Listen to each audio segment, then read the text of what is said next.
চাঁপাইনবাবগঞ্জে আবারও বাড়ছে নদীর পানি, দেখা দিয়েছে তীব্র ভাঙন। এ নিয়ে আরো জানাতে যুক্ত হচ্ছেন সহকর্মী তারেক রহমান। তারেক, ভাঙন কবলিতদের কি ধরনের দুর্ভোগ পোহাতে হচ্ছে, আর ত্রাণ সহায়তা কি পৌঁছাচ্ছে কিনা জানাবেন। ইসরাত, আপনি যেমনটি বলছিলেন যে পদ্মার যখন ফারাক্কার বাঁধ ছেড়ে দেয় তারপর থেকে কিন্তু এক ধরনের চরম কিন্তু এই এলাকাগুলা ভাঙন শুরু হয়। আবার যখন পদ্মার পানি কমে তখনও কিন্তু ভাঙন শুরু হয়।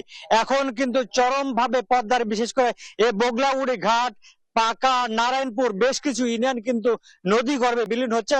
ইতিমধ্যে কিন্তু নারায়ণপুর ইউনিয়নের বেশ কিছু শিক্ষা প্রতিষ্ঠান, মসজিদ, মাদ্রাসা কিন্তু নদী গর্ভে বিলীন হয়ে গেছে এবং নদী গর্ভে বিলীনের অপেক্ষায় আছে একটি মাত্র ইউনিয়ন পরিষদ ভবনও। কিছুক্ষণ আগে কিন্তু আমি এসেছিলাম এই শিবগঞ্জ উপজেলার বগলাউড়ি ঘাটের পাকা ইউনিয়নে। কিছুক্ষণ আগে যে বিষয়টি আমি এসে দেখতে পেয়েছি, এখানকার বাসিন্দারা জানিয়েছেন এখানকার প্রায় শতাধিক বাড়ি কিন্তু একেবারে নদী গর্ভে চরম ঝুঁকির মধ্যে রয়েছে বলে আমাদেরকে স্থানীয় জানিয়েছেন। তারা বলছেন কি এক একজন 5 থেকে 6 বার, আবার কোন কোন ক্ষেত্রে 7 থেকে 8 বারও কিন্তু তারা বাড়ি ভেঙেছেন এবং বন্যার কারণে কিন্তু তারা কিন্তু দুইটি একসাথে বিপর্যয় দেখে দিয়েছে, একদিকে নদী ভাঙন, অন্যদিকে বন্যা। আপনাকে ইসরাত বলে রাখি, আজকে কিন্তু 7 সেন্টিমিটার পানি বৃদ্ধি পেয়েছে। ফলে দিন দিন কিন্তু গতকালে কিন্তু 5 সেন্টিমিটার পানি পদ্মা নদী বৃদ্ধি পেয়েছিল। এখন আপনাদেরকে আমরা বলতে পারি যে কন্টিনিউ কিন্তু এখন পদ্মা নদীর পানি বাড়ছে। এই পানি বাড়ার সাথে সাথে কিন্তু ভাঙনও কিন্তু তীব্র হয়েছে। আপনাকে বলে রাখি ইসরাত, সদর উপজেলার নারায়ণপুর ইউনিয়নের 2টি প্রাথমিক বিদ্যালয়, একটি বন্যা আশ্রয় কেন্দ্র, একটি মা ও শিশু কেন্দ্র, একটি কমিউনিটি ক্লিনিক, এছাড়াও হুমকিতে রয়েছে বেশ কিছু শিক্ষা প্রতিষ্ঠান ও ইউপি ভবন। এদিকে শিবগঞ্জ উপজেলার পাকা ইউনিয়নের বগলাউড়ি, নামজগন্নাথপুর এলাকার তীব্র ভাঙন দেখা দিয়েছে। আমরা একজন স্থানীয় বাসিন্দার সাথে কথা বলতে চাই এবং তার কাছ থেকে জানতে চাই আসলে যে পাকা নারায়ণপুর এলাকাগুলোতে যে নদী ভাঙন দেখা দিয়েছে, কি পরিমাণ নদী ভাঙছে আপনি একটু আমাদেরকে জানাবেন। আর আসলে কি যে ভাঙন রোধে সরকার কি পদক্ষেপ নিতে পারে একটু সংক্ষেপে। ভাঙন রোধে সরকারের বিশেষ করে এই মুহূর্তে তেমন কোনো মানে দৃশ্যমূলক দেখতে পাওয়া যাচ্ছে না, পদক্ষেপ দেখতে পাওয়া যাচ্ছে না। এখন এখানে সকাল বিকাল ভাঙন হয়, পানি বাড়লে একবার ভাঙে, পানি কমলে আবার ভাঙে। আর এই পানি বাড়া কমা নির্ভর করে একবারে ওই যে ফারাক্কা বাঁধ আছে, ফারাক্কা বাঁধের উপরে। ফারাক্কা বাঁধ থেকে এটা অল্প দূরে এবং এটাই হচ্ছে বাংলাদেশের মূল জায়গা, যেটা হচ্ছে ফারাক্কা বাঁধ থেকে স্রোতটা বা আঘাতটা এখানে এসে লাগে। যার কারণে দেখা যাচ্ছে যে স্থানীয় বাড়িঘর তো ভেঙেছে, সবচেয়ে বেশি ক্ষতিগ্রস্ত হচ্ছে পদ্মা ওপারের লোকজন। যেখানে আপনার দেখা যাচ্ছে যে অনেক স্কুল, কলেজ, মাদ্রাসা, রাস্তাঘাট এ তো ভেঙেছেই। হ্যাঁ, অনেক লোক একবারে নিঃস্ব হয়ে গেছে, যার ফলে তারাকে এখান থেকে অনেককে পালিয়ে যেতে হয়েছে। এটা তো অহরহই ঘটনা। জি, ধন্যবাদ আপনাকে।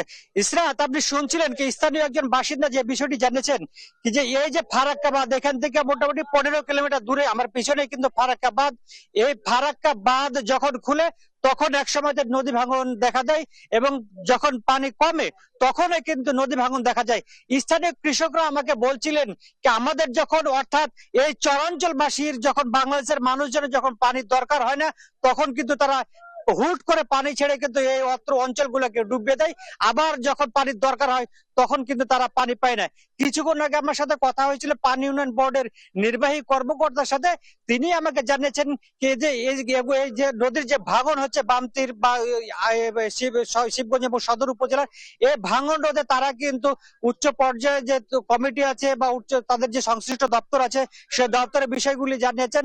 তাদের কাছ থেকে যদি অর্থ বরাদ্দ পাওয়া যায় সেক্ষেত্রে কিন্তু তারা কিন্তু এই ভাঙন রোধে ব্যবস্থা নিতে পারবে।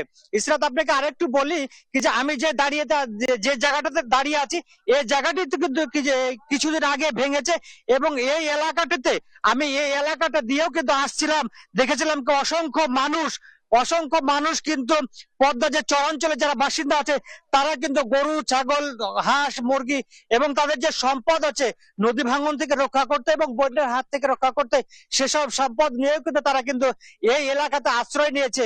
সেই ক্ষেত্রে কিন্তু আপনাদেরকে বলে রাখি তারা যে অভিযোগটি করছিলেন যে যথেষ্ট পরিমাণে কিন্তু তারা ত্রাণ সহযোগিতা পাচ্ছে না, ত্রাণের অভাব রয়েছে এবং পানিবাহিত বিভিন্ন রোগও কিন্তু আক্রান্ত হচ্ছে শিশু, বৃদ্ধ সহ সাধারণ মানুষ।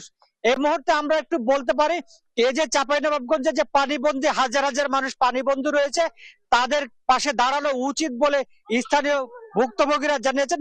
আরেকটি বিষয় না বললে নয়, এই কৃষি বিভাগ যে বিষয়টি বলেছে আমাদেরকে চাঁপাইনবাবগঞ্জে প্রায় 2000 হেক্টর মতো বিভিন্ন ফসল পানিতে নিমজ্জিত রয়েছে, কিন্তু স্থানীয় কৃষকরা বলছে কৃষি বিভাগের যে হিসাব দিয়েছে তার তুলনায় কিন্তু আরো বেশি কৃষকরা ক্ষতিগ্রস্ত হয়েছে। হাজার হাজার হেক্টর কলা, বিভিন্ন শীতকালীন শাক সবজি এবং বিশেষ করে এই চরাঞ্চল মানুষের যে প্রধান ফসল মাসকলাই, এই মাসকলাই কিন্তু ডুবে গেছে। আসলে দীর্ঘদিন প্রায় 1 মাসের অধিক যেহেতু মানুষজন এবং হচ্ছে কি নিম্নাঞ্চল গুলো প্লাবিত রয়েছে, সেক্ষেত্রে কিন্তু ফসলগুলো একেবারে নষ্ট হয়ে যাবে। ঈশাদ, এই ছিল আমার কাছে চাঁপাইনবাবগঞ্জের বন্যার সর্বশেষ অবস্থা।